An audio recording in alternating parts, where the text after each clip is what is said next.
We are here on our Energy Explorer series, which has been such a phenomenal series to be able to get to experiment with. Today, our series is called The Ripple Effect of Kindness, How a Personal Joy Practice Creates Far-Reaching Impact. And so we're very, very excited to dive into this interview today with one of our iPEC coaches, Megan Murphy. So at iPEC, our mission is to raise the consciousness of the world one person at a time. So not only are we certified professional coaches, we're a community of helpers with big hearts and really amazing, unique, and diverse stories. So this Energy Explorer series is about highlighting the coaches who are in our community, who are using their unique gifts and talents and their individual callings to live their purpose. So whether you're part of our iPEC coach community, or you're interested in becoming a coach, or you just really dig these types of high conscious conversations, you're totally in the right place. So let me give some quick introductions and then we'll dive into our interview today. Joining us today on my left is Luke Iorio, president of iPEC. Luke is a dad, a spouse, an entrepreneur, a conscious coach, blogger, podcaster, and wide-angled observer, and enthusiastic participant in the game of life who seeks to ask and answer what's truly possible. Luke is now the president of iPEC and continues to get out of his comfort zone along with our community of more than 15,000 coach graduates. And we are so honored to have you as one of our conscious leaders. Welcome, Luke. Always happy to be here with you guys. Awesome. And then Megan is on my right. Megan Murphy is a women's empowerment coach, business mentor, and kindness activist. She's also a meditation instructor, author, and lecturer. And she's a business mentor for SCORE and creator of the Kindness Rocks Project. She's the author of A Pebble for Your Thoughts, How One Kindness Rock at the Right Moment Can Change Your Life, and the Kindness Rocks Journal, an interactive space to work through difficult times and create inspiring messages to share with others. I got a little mush mouth there, but both sound incredible. And so I also have to say, I got my kit, my Kindness Rocks kit. And so I'm really excited to be experimenting with that in my kids. So Megan, thank you so much for sharing the space on the Energy Explorer series with us today. Well, thank you so much for having me. I am so honored and grateful to be here with you both. Absolutely. Megan, when we were preparing for our interview time together, it was really special to be able to share with you, what it was that you were experiencing before you came to iPEC. We were talking with you about how you didn't actually come from like a traditional type of mindset. I'm doing air quotes of, becoming like a certified coach. And so I'm curious if you'd be willing to share what was going on for you before you came to iPEC and, began this journey for yourself. Yeah, absolutely. So that's spot on. I did not even know what a life coach was. And I was going through just a transitional moment in my life. I had built a business for 15 years and realized that I had no longer found joy in that business, but fear was keeping me in it because I had, spent all this time and energy in creating it. And yet, the financial success behind that business, it was not worth, a loss of happiness or personal joy. And so I found myself in this really introspective predicament, I would say. And I gave up that business because I wanted to be happier. I did not know at that time what happiness was, what it would be for me. It's different for all of us. And a good friend of mine was going to iPEC and she said, "Hey, you want to become a life coach with me?" And I said, "I don't even know what that is, but." And so I went with her and I was so intrigued. And in that first meeting, I thought, if I never coach one person, if I can learn these tools to help myself, then this is all worth it. So that's how I became an iPEC coach. I love it. That's exciting. Megan, I was just wondering, could you say a little bit more? Because you just painted a scenario to me that is something we run across all the time. It's a constant conversation actually that I'm having, especially right now, of the idea that whatever path we've chosen, whether it's our own business or career, the joy runs out. And yet there's this fear of leaving that path behind. And that seems to be a major challenging point right now for a lot of people where they may want to do something much different than they are. But how did you embrace that? Like, how did you ultimately face saying, you know what, I am going to jump into not even knowing what's next, but I'm not going to prioritize money over happiness any further? How did you approach that?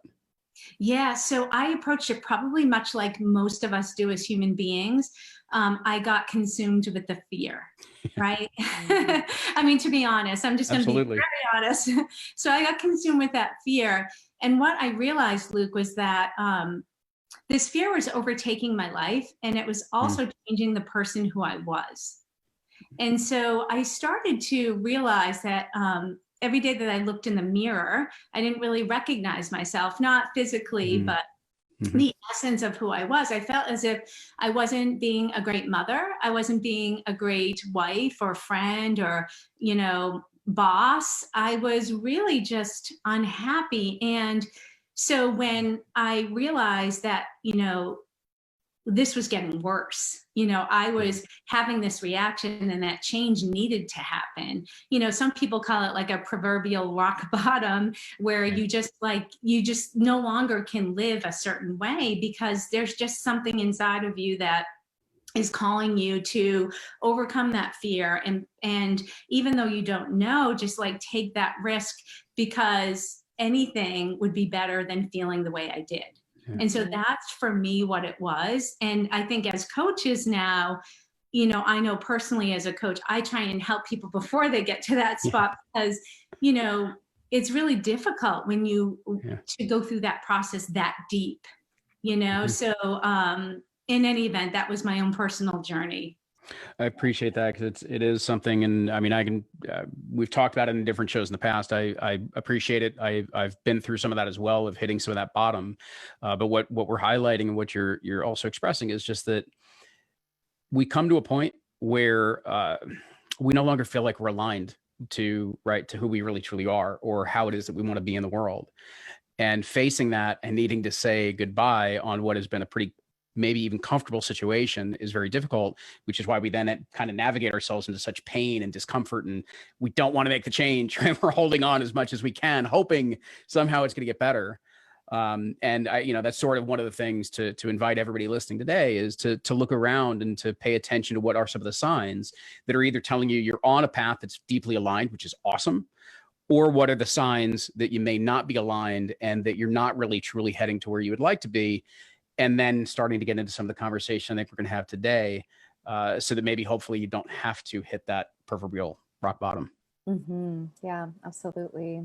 And I want to get more into the actual project, the Kindness Rocks project, but I wanted to touch base on your definition of success and what you were noticing about that, that past version of yourself, and how you defined that success and what you feel like you were moving towards more, maybe even letting go of a little bit from the past. Yeah. So interestingly enough, I think instinctually I knew that the path was towards joy, right? Like that's just pure joy and happiness was really what I was trying to attain. And the external validation, whether it be financial or perceived by others, really wasn't serving me. And so it wasn't really until after, when I took the iPEC coaching program, that I started to really understand all of this. Like, oh, I get it. That's really not serving me. It's me serving others. Not in the way that I'll talk about the Kindness Rocks project in a bit, but more of, how am I showing up for others the way that I want to be perceived, that's not bringing me personal joy, right? And when you're in the coach program, you learn all about that, like the judgments and assumptions and all of that comes up for us. And so those ahas kind of happened when I was in coach training. And I realized that like true joy for me was me taking care of me. And really what mattered to me. And we're all individuals. And so we each have a different recipe that makes us up of things that bring us joy. And so, I think we're ingrained as children to achieve and to, maybe we are good at something when we're young, and people try and steer us in that direction because they're like, well, you're good at this. And no, you really enjoy that. And I think sometimes we kind of, we're either too young or we don't give it much thought. And we're like, okay, I'll go do that, because we haven't taken the time to really like go within and ask ourselves these important questions. So for me, success changed from external validation, whether that be financial, just to inner peace and joy. Mm-hmm. Yeah. And it sounds like that was being reflected in kind of the origin story that you shared with us for the Kindness Rocks project. Tell us a little bit more about that personal joy practice that you were experiencing before you came across this project or accepted this project as your mission. So I need to share this story. I shared it with you guys already, but It's interesting that, when I was in iPEC, we had to do a project. Yep. And the project was to kind of like uncover what your gremlin was. And that gremlin's like that major thing that you feel like I'm not good enough, right? And so I didn't realize that most people like drew a poster or brought in, like whatever. They wrote a note. Whatever interpretation, exactly, right. Being the overachiever that I am, I actually created this like video production at the beach where and it's actually on YouTube, you can find it. It's really funny to look back on, but it's also a precursor to this program. So basically, I went to the beach and I was walking and I was like expressing myself about all the different heart rocks on the beach and how each one is different. They're perfectly imperfect. Mm-hmm. And so it was like this process of like, being perfectly imperfect is who we all are. So anyways, I made this long video for that class. And I remember my instructor's face the day that we had to present. So I'm like, lights, camera, action. And they're like, what? And, I handed out heart rocks to everybody. I would have given them popcorn if I could have, but I made them sit through my production. But interestingly enough, that was prior to me starting the Kindness Rocks project. So that was like a seed during my coach training that I didn't know was ready to blossom. And so it was really interesting. It was like this big introspective thing that would soon reveal itself. Yes, absolutely. And you had shared with us that, walking on the beach and looking for those heart rocks, like you shared in the icebreaker question, was just part of one way that you showed your self-love. Yeah, exactly. So, at the time that I did not know what I was going to do and I gave up my business, the only thing that I knew to do, and this is what happens when we hit these really, delicate life moments, is you have to go to the present moment and what can I do right now? And for me, it was as simple as putting on my sweatpants and going for a walk on the beach. I was like, okay, I can go for a walk on the beach. So that's what I'm going to do to fill my time right now. And I remember when I got to the beach, it was like I had never been to the beach before. I was seeing everything through new eyes and I was smelling, the ocean, and I was feeling the sand in my toes. And I was just having this moment with the beach, like, this feels good. And that was kind of, again, talking about seeds. That was like a seed for me to be like, okay, I need to water this because this feels good. This is happiness. Okay, I'm on the right path. And so as I was on the right path on the beach, when I started to find those heart rocks, I was like, oh, and here's another seed. Here's another thing that makes me feel happy. And then I had this really introspective revelation, because prior to all of this, my parents had passed away when I was in my early 20s. And what happened is I treated grief the way that most of us do. We don't want to feel grief, right? So we do everything to stop feeling that. And so that's when I started my business. And that's when I started having my babies. And so I kept myself super, super busy so that I didn't have to feel. So now, after 15 years of my business, coming to this big life moment that I didn't know what to do, walking on that beach, asking for signs and messages from my mom and dad, because I thought, well, maybe they can help, because I don't know. And calling anyone who can give me some help here. Mom, dad, God, universe, whoever. Google. Send me fine. And so when I found the heart-shaped rocks in sea glass, I was like, that's a message, that's a sign. But what I realized is the messages weren't coming outside of me. They were coming inside of me. I was starting to get quiet enough to hear my own intuition, my own voice, my own guidance.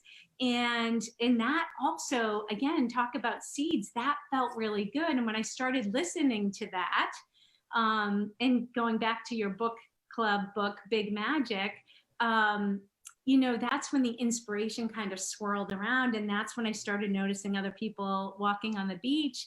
And I thought, well, maybe I could leave a message for them, and it would be like my heart-shaped rock, and it would make them feel good. And maybe it would make them realize that something's going on within, instead of looking outside of them for validation or for things. Maybe they could too go within because they found a message on a rock. Yeah. And then that one day that you walked out with a Sharpie in your pocket. Yeah, and so that's what happened. So day after day, I would go and I would find my heart-shaped rocks. And then that one day, I mean, I am a mom. So what we do as mothers is we always make sure that everybody has what they need. So I pack Kleenex and snacks and my phone and anything in case, you know, God forbid something happened. And yeah, so I pulled out of my pocket one day a Sharpie, and I was like, oh my gosh, like, and this beach that I walk on has millions of rocks. I mean, it's called Sandy Neck Beach, but it should be called Rocky Neck. It's got millions of rocks, and my walk is 1.5 miles.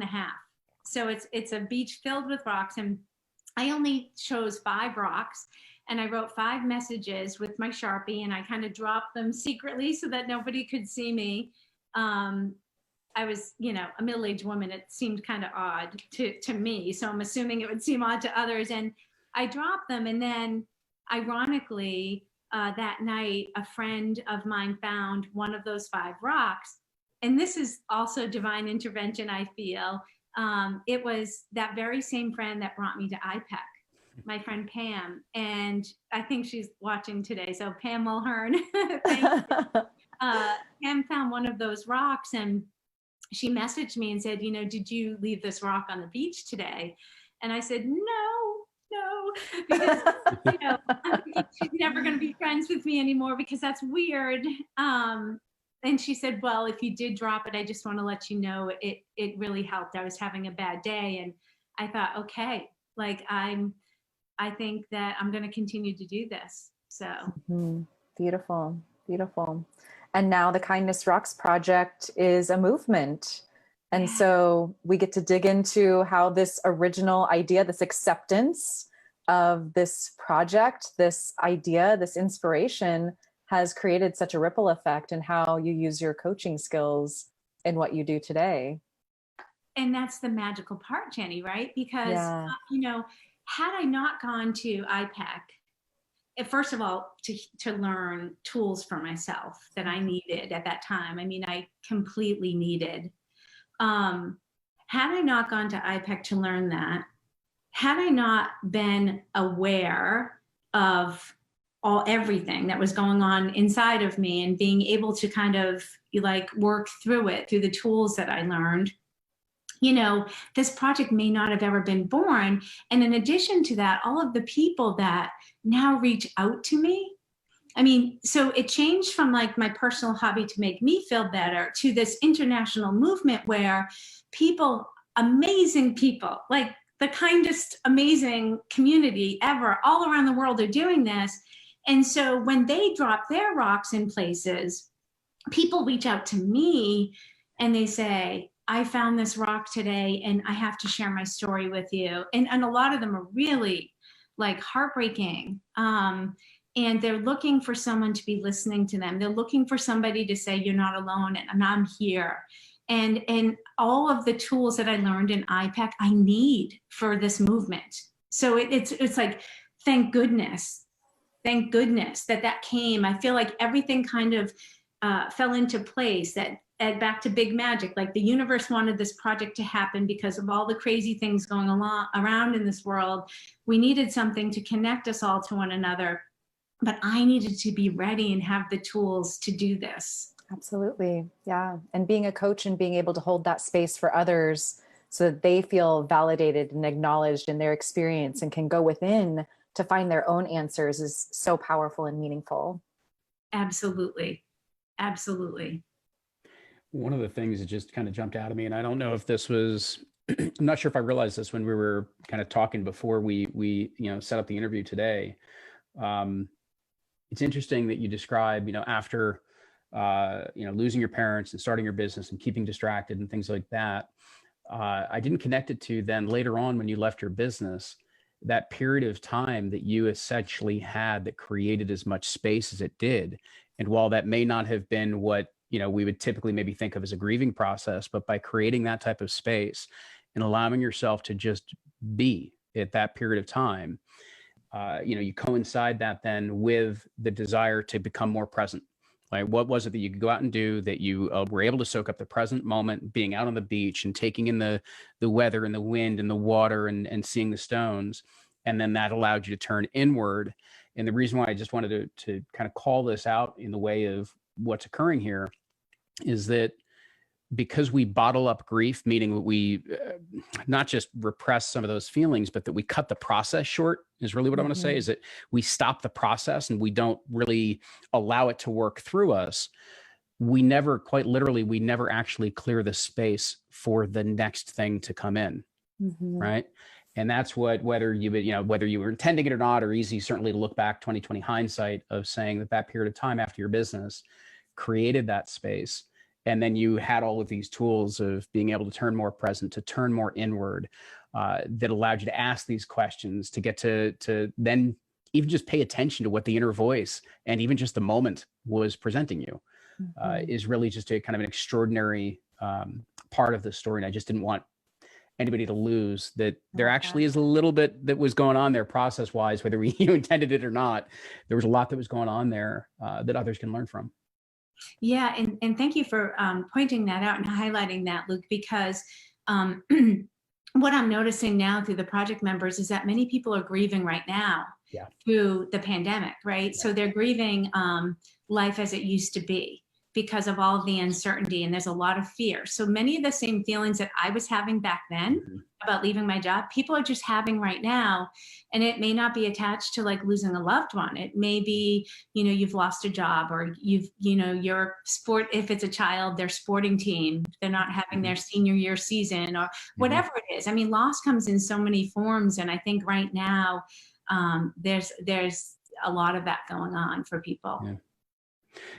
I even saw, one or two people pop up on kind of the chat board, some of the questions, because I'm curious even for you to share, is just what are some of the messages that get shared, that you've shared personally on the rocks, as well as what are some of the messages that you've heard about that have resonated so deeply with people, that give us an idea of what's kind of rippling out there right now?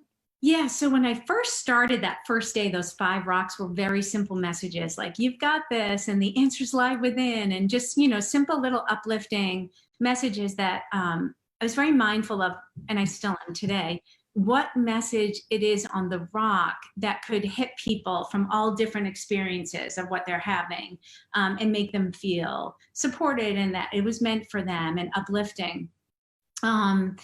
As the project evolves and as I have evolved, what I know to be true is that whatever I am personally feeling or experiencing, it's really based on, it starts with a thought, and then that thought creates an emotion. And then, so that emotion, there's, a whole process that happens with me. So what I do is that when I sit down every single morning, with my coffee, I write messages on rocks that I would like to find myself, for whatever emotion I have in that moment when I wake up. And so what I've come to understand is that when I do this process, it's a healing and art therapy, because if it's helping me, it's also going to help somebody else.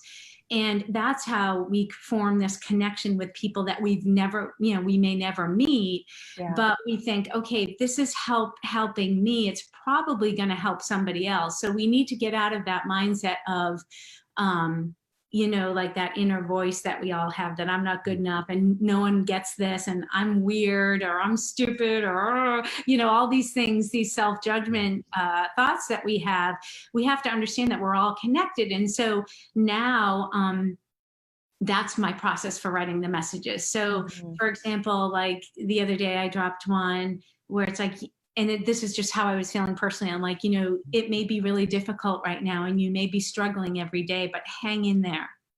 That's all. I mean, it's not a famous quote. It's just like how I was feeling, like, I'd like to find this today. I need this today. So, yeah. I think, again, what you're just highlighting there is very often, I think we're surprised that it's actually the things that are most personal that are also the most universal. Yeah. Right.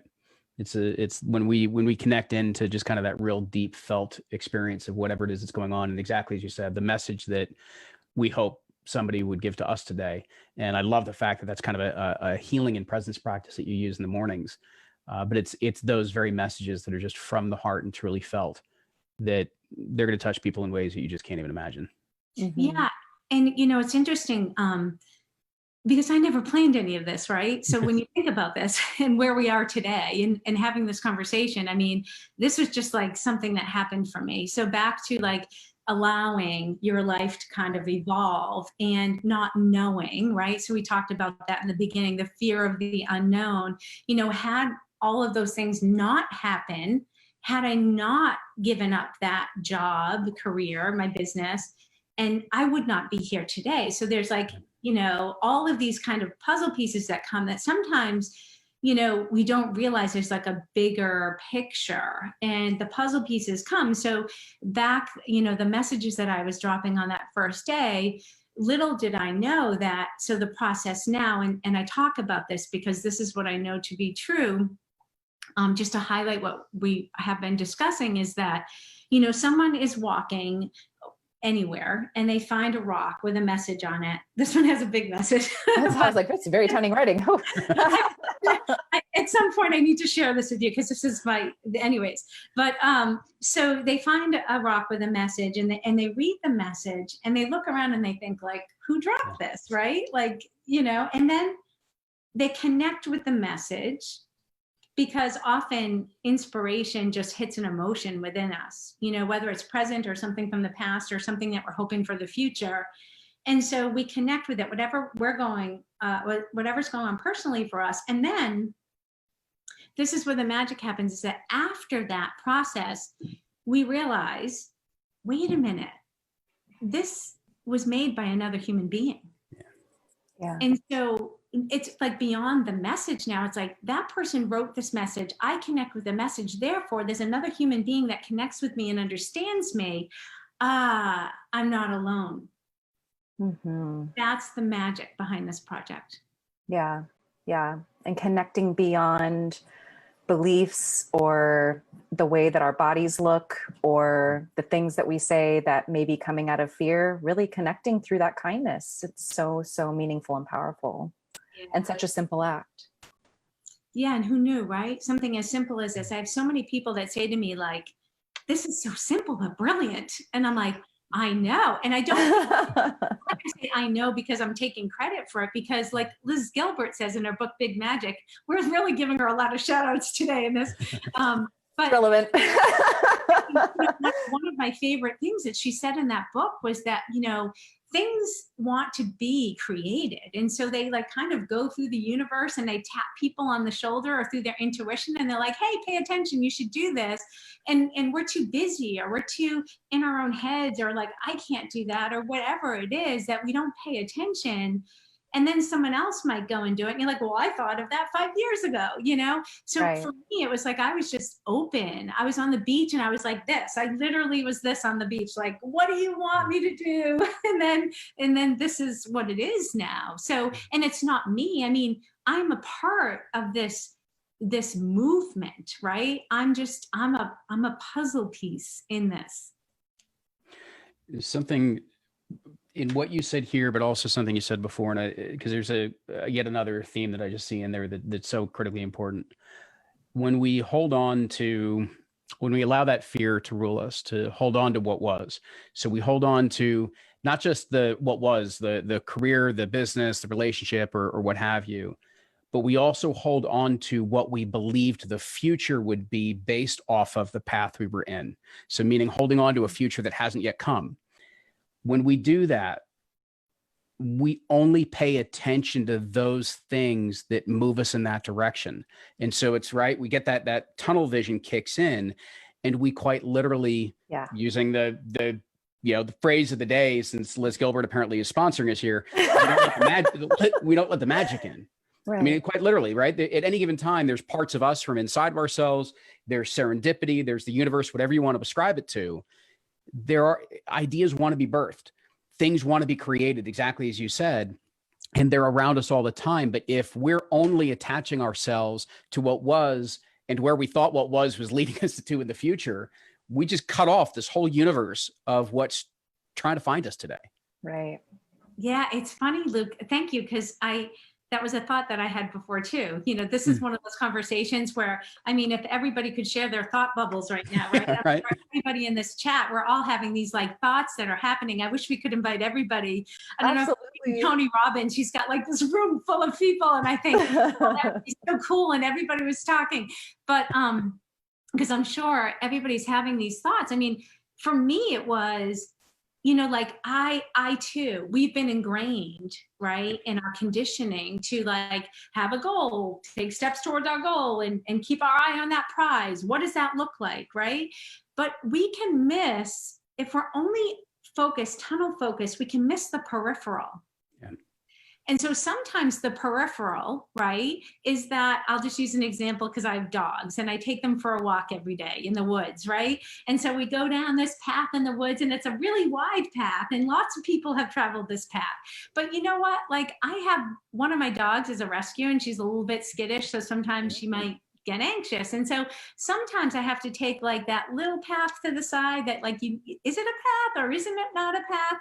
But sometimes I have to think this way, like, oh, wait, I think there's a bunch of dogs up there. I should probably go this way because, Sugar might get in a fight with another dog. And hey, I haven't been this way. So, and then I go down that path, and then something lovely happens. I end up at a pond where my dogs can go swimming. That's just an example. Yeah. The peripheral paths sometimes lead us to like a much better destination that's meant for us. And if we're always going down that major highway that we think we're supposed to be going down, we may miss some amazing things in life. Mm-hmm. Absolutely. It's so inspiring. And it's really an invitation for us to be curious in our lives and to practice that curiosity every day without being attached to an outcome. Yes. And that's the other element of this project that it really resonates with me. Yeah. The fact that you're putting these rocks down, whomever is putting these rocks down, not knowing who's going to pick it up also, or if it will ever be picked up, and being completely okay with that. Yeah. And it's interesting. I mean, this is a funny story. Like yesterday I was sitting in my living room, and I was just kind of scrolling, answering people on social media, and the TV was on in the background, and the Tamron Hall show was on. And I wasn't really paying attention because I was on my phone. And all of a sudden they did this whole episode about this woman in Colorado that, she was sharing with everybody her inspirational moment that when she goes for her runs, there's all these little rocks, with these messages around. And I was like, wait, what? And what's happening? Because again, like, and this is a point I really want to make. This is important. So everybody pay attention. This is on the test. So not being attached to the outcome. So when this started to become a thing, right? Like, so when I'm watching, I see this on television, and she's talking about this woman in Colorado with the painted rocks on the trail. Like, that's amazing. There's no ownership, right? Like, there's no like, hey, that's mine, or this or that. And so that's another thing that we go down this super highway of like control, right? Like, we need to control this, and this is mine, and you can't have that, and competition, and all of these things. And so but let's go within. What feels better, right? It's community, it's inclusion, it's diversity, like, of different opinions and different people and different walks of life. And so when this personal hobby started to become more of like a movement, I said, here's what I'm doing. Go do this. Here's all my information. Go do this in your community. Start your own rock painting group. Do this. Like what I have here, because my intention is to just bring some light into the world. You go do this, right? And so that's where the energy of this grew.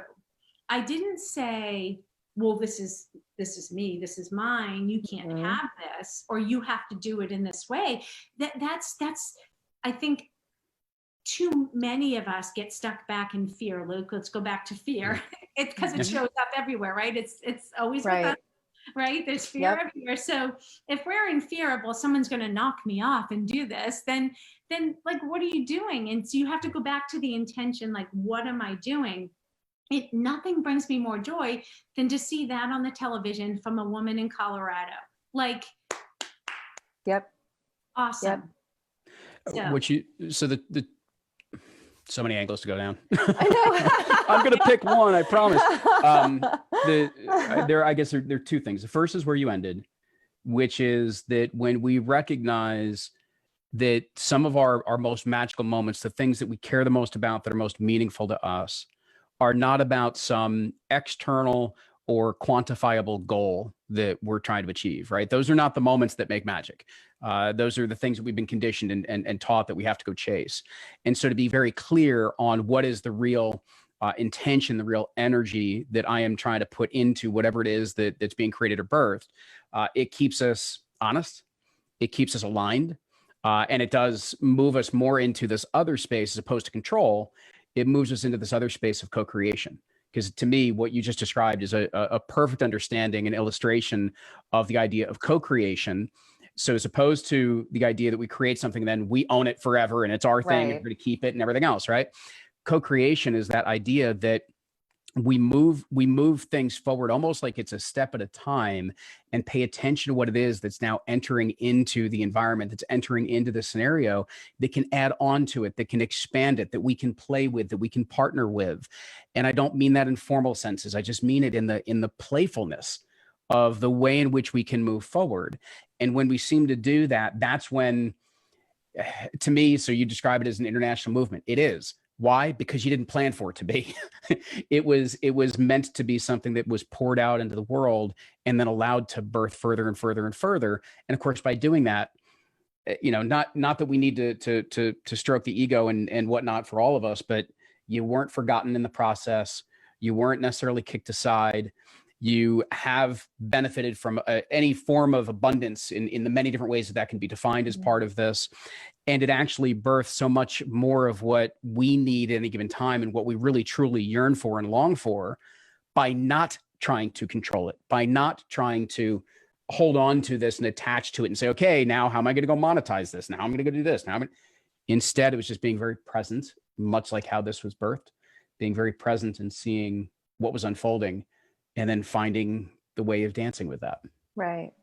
Absolutely. And this project would not be what it is today without the energy of many, because the things that people are doing with this are amazing, that I could never in my wildest imagination come up with. I mean, I'm not that smart. I mean, I am just in awe, and it's an absolute co-creation.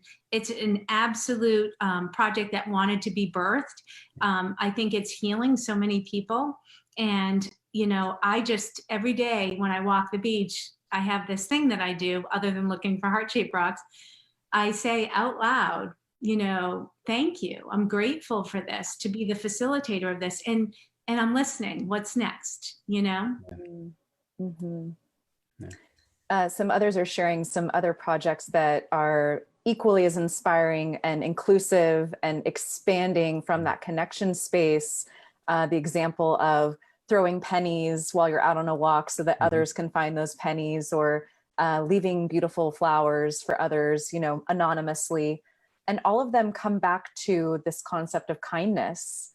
Yeah. And so I'm curious for both of you, what do you think is behind this just beautiful, emotion of kindness, and why is it so easy for us to share, yet sometimes so difficult for us to tap into when we're trying to work together with others? I would just say that just in today's culture and everything, being kind can be, a lot of people see that as a weakness. And so there's a vulnerability behind that, whether it be in corporations where, if you're being too collaborative or too kind, sometimes you can be viewed as weaker and get taken advantage of. And so people feel from their past experience, again, it's like, we make these judgments that because something happened to us in the past, it will happen to us again. We may say, I don't know, I got burnt before, so I can't really be kind in this situation. I know that comes up for me personally sometimes, and I have to really get quiet again and think, well, that's not true, that it's always going to be that way. So I think kindness can make us feel vulnerable, but it also can make us feel just alive and happier and more joyful. And so that's just my personal thoughts.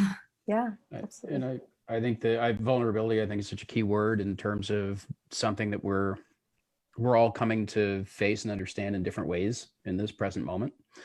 But I mean, if everybody out there, I mean, you just think about how much you enjoy being seen for who you really are or for what you're going through in any given moment, right? How much you appreciate that sense of connection with others, with other people's humanity, and the fact that you are not alone, to Megan, what you said before.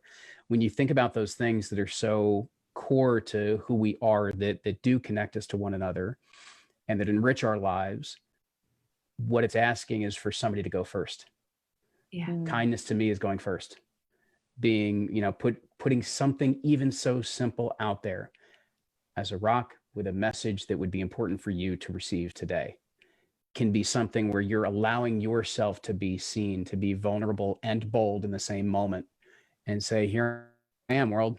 And I think the beauty of this project is you can actually do that in both a simple as well as a kind of a baby step kind of way, right? It's, you don't have to go stand up on stage in front of 1,000 people and say, here I am, right? You can just do these nice little steps, but it's this opening up process. And the more that we do that, and kindness opens us up in these ways, I think what we will see on the other side of it is something beautiful, which is what the project is revealing. Absolutely. Yeah. I think that in this day and age too, with social media, because social media can be filtered. I mean, most of it is filtered, let's be honest, unless it's Brene Brown that you're tuning into, when she talks about shame and vulnerability. Like most people, they just paint the picture of, look at my happy life. Yeah. Right. I'm so Highlight happy. reel. And yet that's like a snapshot of a moment. And so what can happen, I think a lot of our youth, it happens for middle-aged people too, that we feel less than, and we feel vulnerable as a result of that. Like, that doesn't feel good for me, that these people are having fun, and so like, what does that mean? And so, I personally share a lot of my vulnerability on social media, because that's when I have the most connections made, because that's when people then open up with me and they say, thank you for that. Like, I too feel this way. And you know what? Nothing makes me feel better than to do that. So using it as a platform to keep going first and spreading that kindness. Absolutely. Love it. I want to bring it back to coaching as we start to close things up, because some people who might be watching today or watching the replay, maybe they're in their coaching journey or they're thinking about becoming a coach. And one of the things that you shared about us in uncovering your specialty area as a coach, we call it a niche in the coach training program, was not traditional. And so I'd love for you to share what that process was like for you, because I feel like some others might resonate with that, not necessarily the specifics, but the process that you went through of believing in yourself and through that. Sure. So the niche just felt very confining to me, because I had no idea. So I started to go back down that rabbit hole of like, I don't know, which is what brought me to iPEC, right? Like, what? Like, I don't know, like, like, universe, tell me what my niche is. Like, I don't know. And I know that my friend Pam had a very similar experience, that we were caught up in that. right? Like we were like, what is it that I'm supposed to be doing? But again, we were looking externally, right? Like, well, you know, externally, like, oh, if I'm an executive coach, I can make big money, you know, for an example. But that's not why I'm doing this. Oh, wait a minute. Okay. Like, this is my thought process, right? Like, well, I'd like to support women because I'm a woman and I understand women. Okay. So it has to do with women. All right, well, I've got that far. Like, it was like this whole thing for me. And what I really needed to do was like not think about it. I just needed to be. And again, talking about that path, like let it unfold. Like I have these tools, these coaching tools, right? I spent a year acquiring these tools and that's great. Now I need to put them into action for myself, right? Now I need to stop judging myself or making assumptions or looking outside. I need to go through that own personal journey, which, you know, it can be difficult. Like, you know, a therapist can't really be a therapist for themselves, right? So I had to go through a process with my friend Pam, who she and I went through coach training together. And to this day, I think it's been I don't know how long it's been. I'm not even going to say how long it's been since I've graduated. Time is kind of weird anyway, so. But anyway, so Pam and I have been coaching each other since. We have weekly coaching sessions because we need it, right? Like we need somebody to reflect that too. So I'm so grateful for Pam's help. And, you know, I think through that process, we've evolved. And it's funny, I shared with you guys that when Pam and I first graduated, we would go to lunch, and I remember at the time, we didn't know what a niche was, but we knew that. It was weird. I said to her, I see myself standing on big stages, talking to people. And I said, like, not one-on-one coaching. And I said, but it's really weird because like, I'm terrified to like stand on a stage and talk. Like, I don't even know why I'm saying that. And she said, oh, that's so interesting because I see myself more like small group and one-on-one with women. And I thought, oh, okay. And it came into fruition that we both are where from that original conversation when we were lost, we didn't know what our niche was going to be. Now all of a sudden, like that's what it is. Right. So, you had that knowing. Yeah, exactly. Beautiful, beautiful journey of trust and curiosity and kindness. And we're just so grateful that you were able to be here with us today to share the space together. Yeah. Luke, any final reflections? Can I share this with you guys just because? Yeah. Actually, it'd be great if you want to take a photo of it too, and we'll post it with the replay of everything. But go ahead and share with us. So this, because I want to share this with all of you, because this, you know, sometimes when you might hear a song lyric or you read a book or there's an inspirational quote that just really hits you in a place within that you're like, that's my thing. So this was, it's called the Clown's Prayer.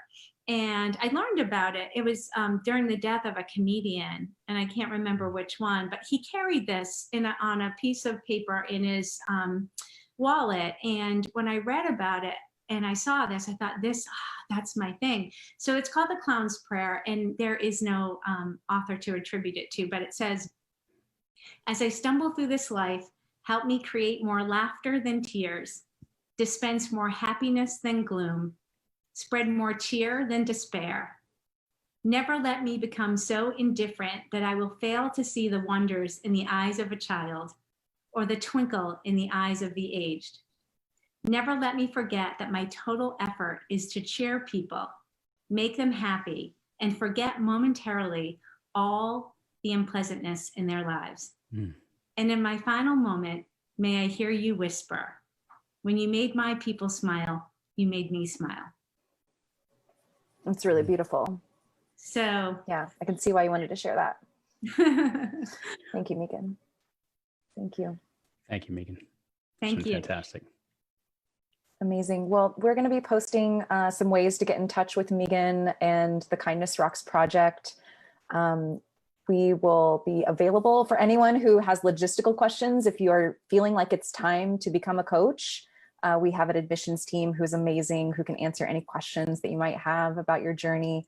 For those of you who are in our iPEC coach community, we hope that you can help us continue the conversation in our private Facebook group. And please keep an eye out for future Energy Explorer interviews like this. Pam, I believe, is on the docket, actually, not for next month, but she'll be in one of our upcoming interviews, and we'll be announcing our next featured coach in the near future. So I invite everyone to practice kindness and create your own ripple effect today. Thanks, Megan. Thank you, Luke. Thank you so Thanks, much. Megan. Thanks, Jenny.